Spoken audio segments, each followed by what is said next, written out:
Olá, chegamos ao quarto domingo do Advento. Percorremos essa semana estudando, fazendo reflexões, meditando em cada passo que nos leva ao encontro da manjedoura, ao encontro do Natal, à manifestação do Deus encarnado, aquele que veio a este mundo em um lugar tão simples, em um lugar tão inusitado, para demonstrar o seu amor por nós.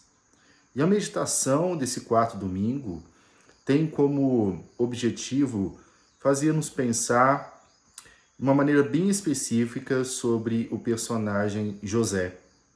Eu quero me ater a ele porque nas pregações do dia de Natal, muito se fala, primeiramente, de Jesus, o menino Deus, muito se fala de Maria, no seu papel de serva, daquela que aceitou-se ser canal, instrumento de salvação para a humanidade, mas pouco se fala desse homem.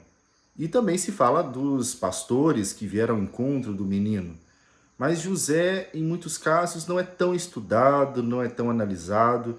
Ele merece, sim, um olhar que fará com que nós nos enriqueçamos de muitos sentidos importantes para a nossa espiritualidade. Aqui em Mateus capítulo 1, no versículo 18, diz assim: Ora, o nascimento de Jesus Cristo foi assim. Estando Maria, sua mãe, desposada com José, sem que tivesse antes coabitado, achou-se grávida pelo Espírito Santo. Mas José, seu esposo, sendo justo e não a querendo infamar, resolveu deixá-la secretamente. Enquanto ponderava nessas coisas, eis que lhe apareceu em sonho um anjo do Senhor, dizendo: José, filho de Davi, não temos receber Maria, tua mulher, porque o que nela foi gerado é do Espírito Santo. Ela dará à luz um filho e lhe porás o nome de Jesus, porque ele salvará seu povo dos pecados deles. Ora, tudo isso aconteceu para que se cumprisse o que fora dito pelo Senhor por meio do profeta. Eis que a Virgem conceberá e dará à luz um filho, e ele será chamado pelo nome de Emanuel, que quer dizer Deus conosco. Despertado José do sono, fez como lhe ordenara o anjo do Senhor, e recebeu sua mulher.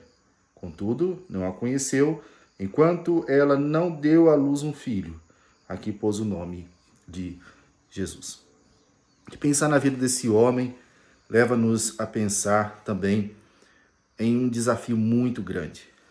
Alguém que, dentro de um estilo de vida totalmente regrado nos preceitos patriarcais, onde o homem precisava cumprir, além da lei mosaica, dos seus preceitos, toda uma cultura muito rígida e que exigia dele um padrão de vida, de santidade, um padrão de justiça, que certamente teria deixado ele uma situação muito difícil ao saber que a sua mulher, aquela com quem ele sonhou, aquela com quem ele idealizou a construção de seu lar, talvez a mulher que foi a primeira com quem ele se apaixonou, com quem ele amou, essa mulher estava grávida. Uma situação muito embaraçosa. Pensar que José tinha duas opções: deixá-la, como o texto diz aqui, secretamente, e o texto ressalta que essa intenção era por causa de sua justiça, do seu caráter de justo. José não foi maldoso, não foi irresponsável. Ele estava aqui olhando as coisas de acordo com o que ele sabia, dentro dos seus limites, dentro das suas possibilidades de entendimento. Então ele pensou assim: vou deixá-la. Mas ele poderia também ter assumido a responsabilidade aqui, pensando: eu vou assumir os riscos, mas vou viver debaixo de vergonha, da ignomínia, do vexame, enfim, numa situação muito ultrajante. Mas Deus, na sua graça, na sua providência, se manifestou a José. Deus, ele disse: não penses em deixá-la. E Deus revela então o plano. Quem está nela é o Filho de Deus. aquele que salvará o povo de seus pecados. E ele então, na sua condição de servo de Deus, homem justo, a recebeu, guardou para si, cumpriu os seus deveres como um homem que obedecia às leis, porque ele estava ainda sob a aliança, né, do Velho Testamento, e na hora certa, como diz a palavra, ele não a conheceu enquanto ela não deu à luz um filho a quem pôs o nome de Jesus. Então, depois de Maria ter dado à luz a Jesus, ele então a conheceu e eles viveram certamente uma vida matrimonial dentro dos princípios do Velho Testamento. Olha, pensar em José é algo muito maravilhoso porque fala que Deus, ele é aquele que se revela àquelas pessoas que estão de fato preparadas. Pensar em um Deus que se mostra, um Deus que se identifica com aqueles que têm um coração voltado para ele, aqueles que têm um coração inclinado para os seus desejos, para os seus propósitos. Mesmo José, reiterando aqui, não sabendo exatamente no início o que estava acontecendo, ele pensou em algo que estava ainda dentro dos seus direitos, vamos dizer assim, como homem justo. E Deus, então, sabendo dos seus limites, se manifestou a ele e deu um esclarecimento, mostrou a ele um caminho, mostrou a ele uma direção. Isso me faz pensar nas situações da vida em que nós não sabemos como agir. E Deus, então, de uma maneira muito milagrosa, se revela a nós e aponta uma direção que nós não sabíamos. Mostra-nos um caminho que talvez estava obscuro, inacessível.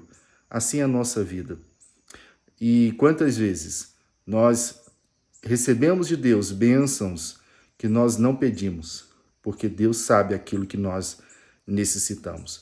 E dentro da história de José, com certeza, essa experiência foi contada em muitos lugares.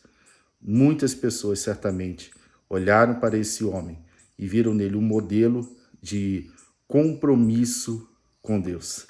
Um homem que poderia ter recusado a proposta do anjo, ou poderia ter desconfiado de tudo isso. Imagine só que ideia absurda.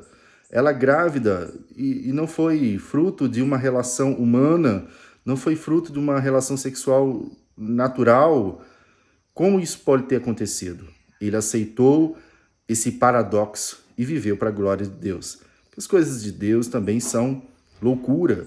As coisas de Deus, elas passam muitas vezes dos limites dos aspectos críveis da nossa finitude humana. Então nós precisamos aceitar o agir de Deus e dar sempre glória ao seu nome. Então, no domingo que antecede o Natal, reflitamos sobre a vida desse homem, sua obediência, sua decisão, sua responsabilidade e como ele era aberto, um coração totalmente sensível à voz de Deus. Deus abençoe você. Que Deus te dê uma semana de preparação para o Natal feliz e no dia 24 você possa chegar com muita gratidão diante de Deus e agradecer Ele por Jesus Cristo. Deus te abençoe.